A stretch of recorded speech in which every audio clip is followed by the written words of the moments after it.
My wife kept lying about everything. I thought it was stress. Then I accidentally found out she was having an affair. I honestly never imagined I'd end up writing one of these posts. For years I'd read stories on Reddit and think, how do people ignore so many red flags? I judged them.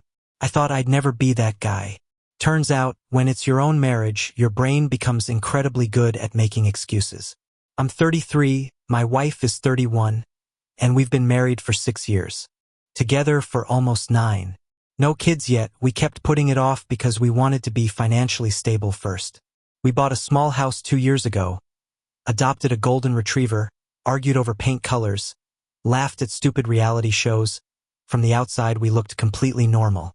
If someone had asked me a year ago whether my wife would ever cheat on me, I would have laughed. Now I don't even know who she really was. It didn't start with obvious signs. There wasn't lipstick on a collar or mysterious hotel receipts. It started with lies. Tiny, stupid lies. She'd tell me she worked until 9 p.m. Then one of our mutual friends would casually say, "Oh yeah, I saw Sarah leaving around 5 today." When I'd mention it, she'd immediately snap. "Are you seriously interrogating me?" Then another explanation would magically appear. "We all went out for coffee." Next time it'd become, "I forgot to tell you." A week later she'd insist she'd already told me, and I simply wasn't listening. Every single conversation somehow ended with me apologizing. That became the pattern. I'd notice something weird. She'd get angry. I'd end up feeling guilty. She also became incredibly mean over the smallest things. If dinner wasn't ready because I got home late from work, she'd say, "Unbelievable. I swear I married a child." If I asked whether she wanted to spend the weekend together, she'd roll her eyes. "You seriously need hobbies." If I complimented her, "Stop acting weird." If I said nothing, "Why are you in such a bad mood?" There was literally no winning. Friends started asking if everything was okay. I'd laugh it off. "She's just stressed." I repeated that sentence so many times I almost believed it. Then things became stranger. She suddenly started caring about her appearance in ways she never had before. New dresses, new perfume, expensive makeup, a gym membership she'd mocked for years. She'd spend 40 minutes getting ready just to grab groceries. Her phone practically became another limb. It never left her hand. Bathroom? Phone. Kitchen? Phone. Taking out the trash? Phone. She even started sleeping with it under her pillow. One night I picked it up because her alarm kept going off. She literally sat straight up in bed and snatched it from my hand before I could even unlock the screen. "I've got it." Not, "Thanks." Just, "I've got it." The look on her face honestly scared me. I asked why she reacted like that. She laughed. "You've become paranoid." Maybe I had. Or maybe my instincts were screaming while my heart refused to listen. Around the same time she stopped saying, "I love you." Not intentionally. She just stopped. Days would pass. Weeks. I'd say it first. Sometimes she'd mumble it back. Sometimes she'd pretend she didn't hear me. She also stopped touching me. No hugs. No random kisses. Nothing. Whenever I brought it up, she'd immediately turn it around. Relationships aren't just about sex. I can't believe that's all you think about. Except, I wasn't talking about sex.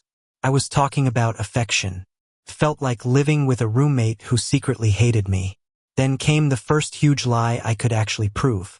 She told me she was flying to Chicago for a 3-day work conference.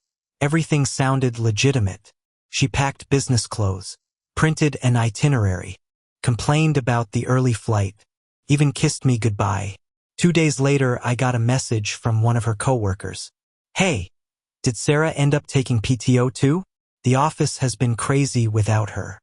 I stared at my phone for what felt like an hour. Conference? What conference? My stomach dropped for the first time. And somehow, that still wasn't the moment I accepted she was cheating. I convinced myself there had to be another explanation. There always was. At least, that's what I desperately wanted to believe. I spent the next 24 hours trying to convince myself there had to be a reasonable explanation. Maybe the coworker was mistaken. Maybe the conference wasn't mandatory. Maybe she'd taken vacation days around it. I came up with excuse after excuse because every alternative hurt too much. When she got home, she looked exhausted, but not the kind of exhausted you get from traveling. She looked happy, relaxed. She dropped her suitcase by the door, gave me a quick hug, and immediately started talking about the conference. The hotel was terrible. The keynote speaker wouldn't stop talking. The food sucked. She had details. Lots of them. Enough that I almost believed her again. Then I asked one simple question. What was the hotel called? She froze. It wasn't dramatic. Just half a second. But after 9 years together, I knew every expression on her face. She smiled. Oh, I don't remember. You don't remember the hotel you stayed at for 3 days? It was booked through work. Okay. What company hosted the conference? Another pause. I don't remember. That was it. I didn't yell. I didn't accuse her. I just nodded and changed the subject. Inside, though, something had cracked. For the first time, I stopped trying to prove she was innocent. Instead, I started paying attention. Over the next week, everything looked different. She laughed at texts before quickly locking her phone. She'd step outside to answer calls. If I walked into the room unexpectedly, she'd flip her phone face down. She started taking late evening walks that somehow lasted 2 hours. One Friday, she said she was having dinner with 2 coworkers I'd met several times. Pure coincidence. I ran into one of those coworkers the next morning while grabbing coffee. I casually asked, "How was dinner last night?" She looked confused. "What dinner?" My heart sank. I played it off. "Oh, maybe I mixed up the days." She smiled and left. I sat in my car for almost 40 minutes. That was the moment I stopped feeling crazy. The lies weren't in my head. They were real. A few days later, fate did something I never expected. My wife rushed out of the house because she said she'd forgotten about an early meeting. She left so quickly that she forgot her smartwatch on the bathroom counter. About 15 minutes later, the watch buzzed. I wasn't trying to snoop. Honestly, I only picked it up because I thought maybe it was her boss calling. Instead, a message appeared on the screen. "Last weekend was amazing. Already miss you, red heart." No name, just a heart emoji.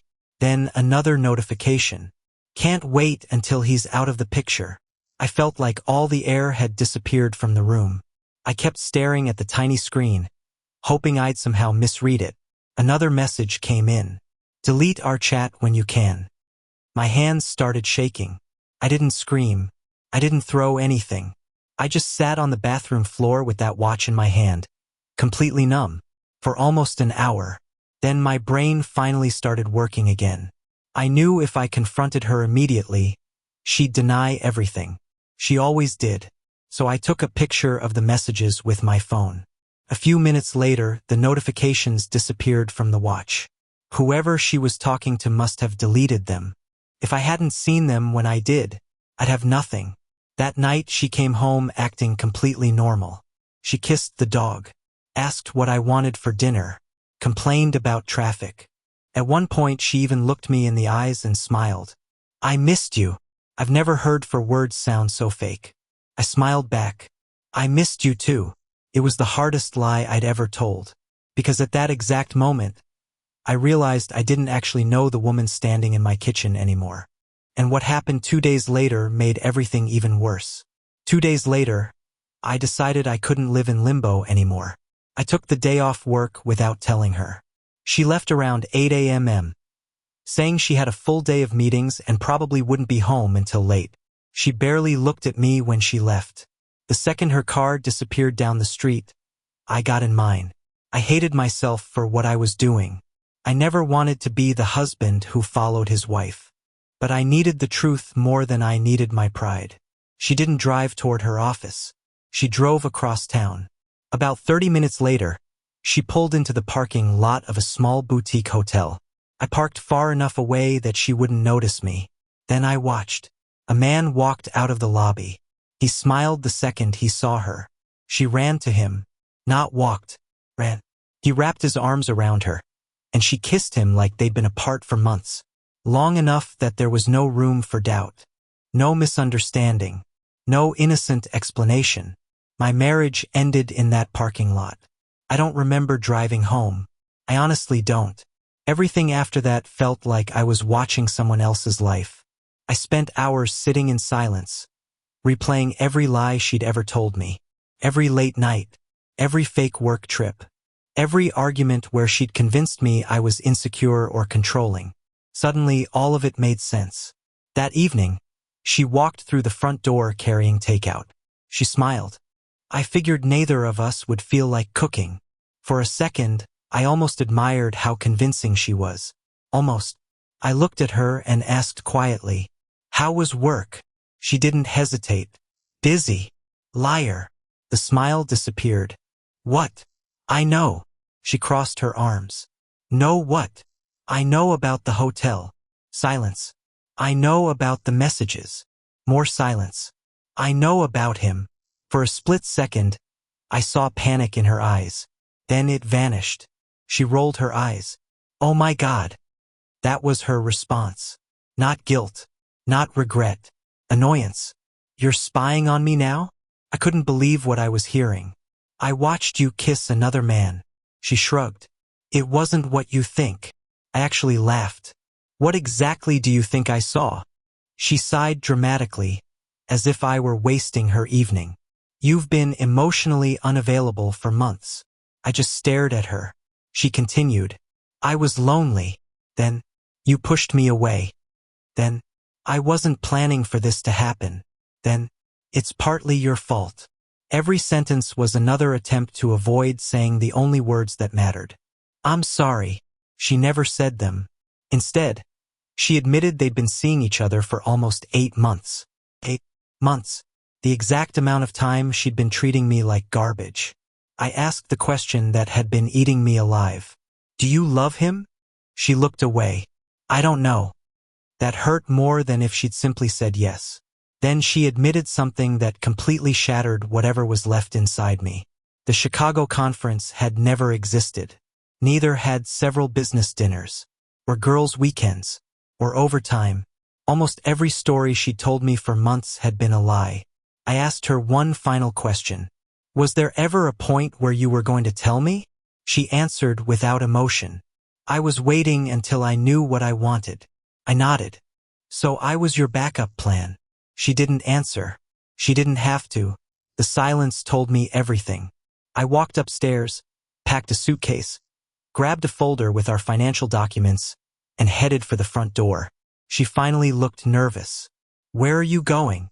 I opened the door. "A place where I don't have to wonder if every word I hear is another lie." She called after me. "We can fix this." I turned around one last time. "No, you had 8 months to fix it."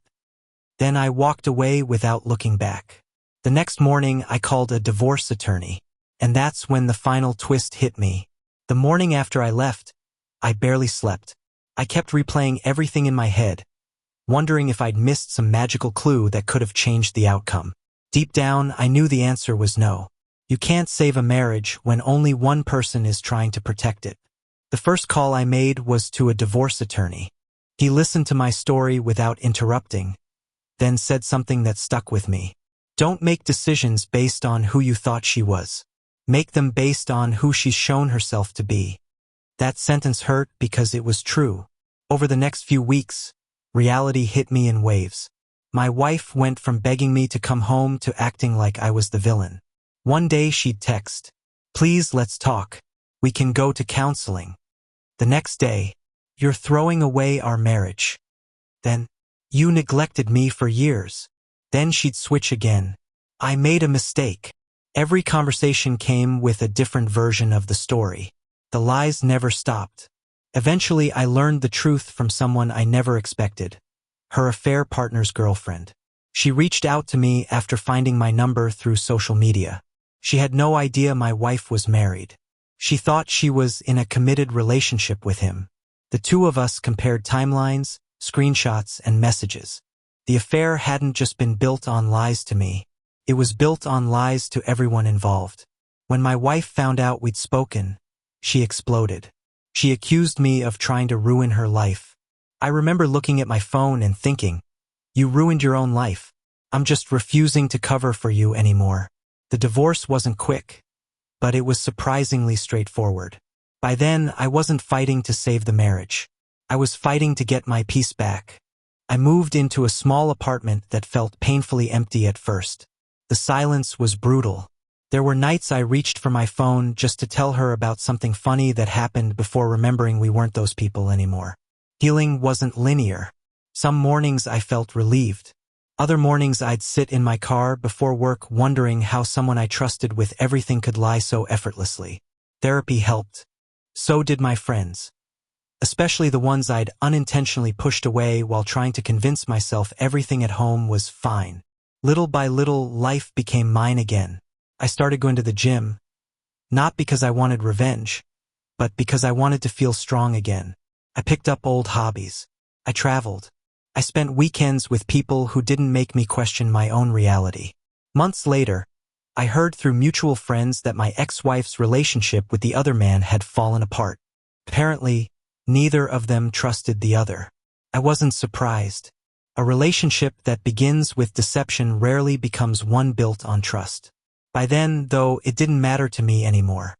The strangest part of all this is that I don't hate her. For a long time, I thought I needed revenge or closure.